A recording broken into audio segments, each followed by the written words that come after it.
Bonjour à toutes et à tous. Alors aujourd'hui, je voudrais aussi vous proposer donc cette capsule concernant un stage que je propose sur la libération des 5 blessures. Lise Bourbeau a écrit beaucoup sur le sujet, hein. Elle parle de les 5 blessures de l'âme. Donc on a le rejet, l'abandon, l'humiliation, la trahison, l'injustice. Alors, dans la vision essénienne, nous, on parle au niveau des blessures qu'on en a une principale avec notre mère et une secondaire. Et ensuite, on en a une autre principale et secondaire avec notre père. Et on se rend compte d'ailleurs pour les personnes qui viennent me voir en soins esséniens que les blessures sont quand même très très très présentes. Et c'est vrai que c'est, comment dire, c'est quand même assez flou pour nous, hein. On va se dire oui, oui, moi la trahison, etc. Pour autant, comment va, en fait, quel type de comportement je vais avoir suite, en fait, à ces blessures, quand il y a une blessure qui va être réactivée. Souvent, je vais avoir les mêmes comportements et ensuite, quand elle n'est pas réactivée, en fait, je vais tomber à un certain taux vibratoire qui fait qu'ensuite, je vais m'attirer ce type de personnes qui vont réactiver ces blessures-là. Donc c'est très important, en tout cas pour moi.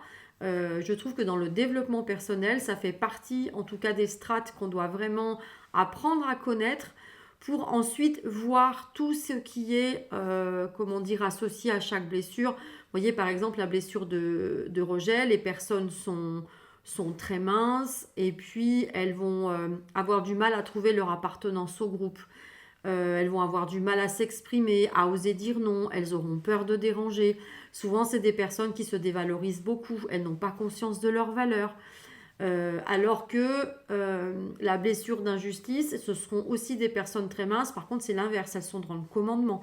Souvent, c'est des personnes de tête, ce sont des leaders. Elles sont à la tête de quelque chose, de service, d'employés. Elles ont beaucoup de responsabilités. Et c'est des personnes qui pouvaient être plutôt sèches. Elles savent exactement ce qu'elles veulent. Là, il n'y aura aucun souci pour dire ce qu'elles pensent. C'est vrai que souvent, c'est des personnes qui ne sont pas très appréciées parce qu'elles sont assez froides. Pour autant, c'est des personnes sur qui on peut compter. Elles sont loyales. Quand il y a une injustice, elles iront jusqu'au bout pour défendre l'autre. Elles sont d'une grande, grande, grande loyauté.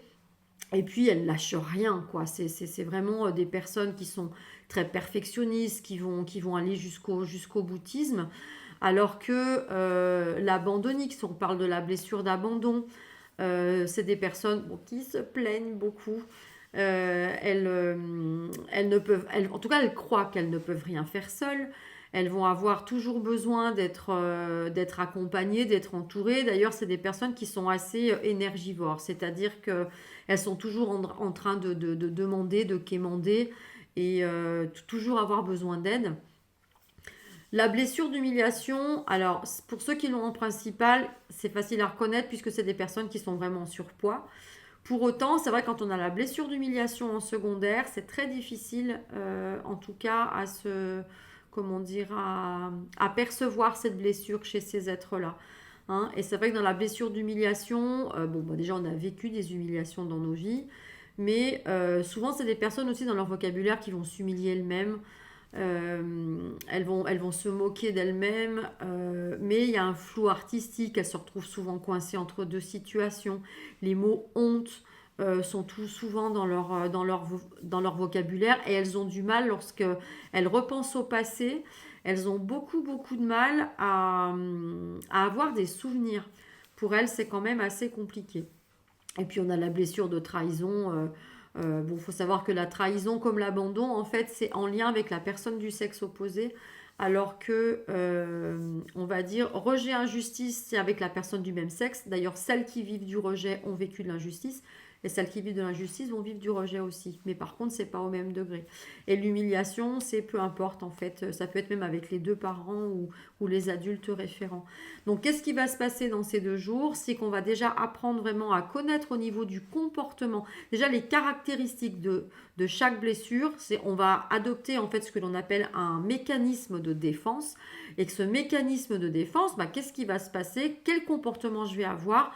Donc, ces 2 jours, on va vraiment aller en introspection Et c'est vrai que c'est toujours super intéressant parce que même si, par exemple, je vais voir durant ces 2 jours une blessure qui n'est pas la mienne, je vais reconnaître forcément un de mes proches ou des personnes avec qui je travaille. Coucou, j'ai ma petite Vanille qui passe derrière. Je vais tout le temps reconnaître, en tout cas, des personnes, et ce qui va aussi, finalement, va me permettre de comprendre l'autre, et que par rapport justement à, il va y avoir tout ce décodage-là, on va aller vraiment très très loin durant ces 2 jours pour comprendre comment fonctionne cette blessure, mais sur le plan, en tout cas, du comportement au niveau émotionnel et au niveau mental, etc. Et qu'ensuite, derrière, on va voir qu'est-ce que je peux faire pour me libérer de ces blessures-là. Qu'est-ce que je dois adopter? Quelle phrase de vie, c'est-à-dire comment dire, quel type de comportement justement je dois avoir pour me sortir de ces anciens schémas. Et puis, il y a des méditations qui sont associées, que vous pouvez retrouver d'ailleurs sur YouTube. On les avait mis en place avec Céline en 2023. Et là, vous avez beaucoup d'outils, en tout cas, parce que les phrases de vie vont en fait être vraiment appropriées à chaque comportement. Mais à savoir que on aura beau, si par exemple j'ai plusieurs personnes en stage qui vont avoir la même blessure, de toute façon, elles auront toujours leurs caractéristiques, c'est qu'à un moment donné, je reste toujours unique. C'est-à-dire que je vais plus me retrouver dans certains schémas et moins dans d'autres. Et que c'est vraiment hyper important parce que ces blessures nous poursuivent. En fait, on choisit avant l'incarnation. Et en fait, c'est vrai que ce qu'il faut comprendre quand on parle de libération, c'est apprendre à les gérer. Puisque ce n'est pas je ne les aurai plus jamais dans ma vie. Ça, c'est une erreur. Ça, on croit que ce sera fini, terminé, on n'en parle plus. Pas du tout. Par contre, lorsque je vais être confrontée à cette blessure, comment je vais pouvoir la gérer pour cesser d'en souffrir? Et je vais peut-être même cesser, je vais voir venir les choses. Hein, ça ne va pas se passer de la même façon, et que je vais pouvoir rester actrice, acteur, et puis comment dire, pouvoir vraiment gérer cette blessure avec les outils, avec les clés que j'aurais pu avoir. Et ça, c'est vrai que ça fait partie pour moi en développement personnel des essentiels, je dirais, à aller voir, à aller comprendre. Et puis comment moi, au travers de ces blessures, personnellement, c'est ce qu'on voit aussi durant ces 2 jours, on va aller en introspection dans les vies des êtres qui viennent, et voir après, mais comment, voilà, on va prendre comment dire, des événements concrets, comment la personne a réagi, comment ça s'est passé pour elle. On va remonter aussi jusqu'à l'enfance, comme on fait pour les personnes qui viennent en soins esséniens. On va vraiment voir les différentes phases dans vos vies où vous avez été confrontés à ces blessures. Et ensuite, on va voir comment en tout cas j'aurais pu réagir à ce moment-là, et pour la suite comment ça va se passer. Et c'est vrai que ça bouleverse totalement les vies, puisque du coup ça met vraiment en lumière, voir que je suis toujours responsable de ce qui m'arrive, parce que par rapport à ces mécanismes de défense, qu'est-ce qui va se passer? Je vais m'attirer toujours ces mêmes personnes. Donc c'est pas la faute à Rousseau ou à Voltaire, on est vraiment responsable de ça, et que déjà quand à l'intérieur de moi je vais pouvoir changer, à ce moment-là, ça va complètement changer à l'extérieur de moi. Voilà. Donc en tout cas, n'hésitez pas aussi à me contacter si vous avez besoin d'autres renseignements. Des choses sont sur mon site internet. En tout cas, elisabelle-du6michel.fr. Il y a aussi des renseignements. Et si vous souhaitez me contacter, en tout cas, n'hésitez pas. Mais je vous invite vraiment à faire ces stages, parce que c'est vrai que ça bouleverse totalement nos vies. Et puis c'est prendre les rênes, c'est être acteur.